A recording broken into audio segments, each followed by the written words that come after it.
నమస్కారం అండి. నా పేరు కళ్యాణి. ఇప్పుడు ఒక అమ్మాయి ప్రేమ కోసం ప్రేమించిందంట, ఒక 5 సంవత్సరాలు ప్రేమించిందంట. ఆ పక్కలోకి అయితే వచ్చిందంట, కానీ పెళ్లి చేసుకోవడానికి రాలేదని చెప్పి ఈయన మనస్తాపానికి గురయ్యి, ఇంకా జీవితం లేదు నాకు, ఏమో దప్పనిచ్చింది, నాకు భవిష్యత్తు లేదు, నాకు వెనక కుటుంబం లేదు అని చెప్పి ఉరేసుకొని చచ్చిపోయాడు. నేను అట్టటి అబ్బాయి కోసం నేను ఏడవను. ఎందుకంటే ఇంకా ఉన్నారు కాబట్టి పిల్లలు వాళ్ళకి ధైర్యం చెబుతున్నా. ఇప్పుడు పక్కలోకి వచ్చిన అమ్మాయి నేను పెళ్లి చేసుకోవాలని రూల్ ఉందారా? అది పక్క వరకే వచ్చింది, అది నేను పక్కే పంచుకుంది, నేను జీవితాన్ని పంచుకోవాలా. నువ్వు అదెందుకు ఆలోచన చేయలేదు?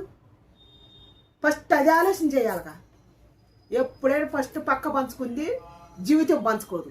జీవితం పంచుకోవాలనుకుంది, పక్క పంచుకోదు. అది గుర్తుపెట్టుకోండి అబ్బాయిలు, ఇదే నేను చెప్పేది.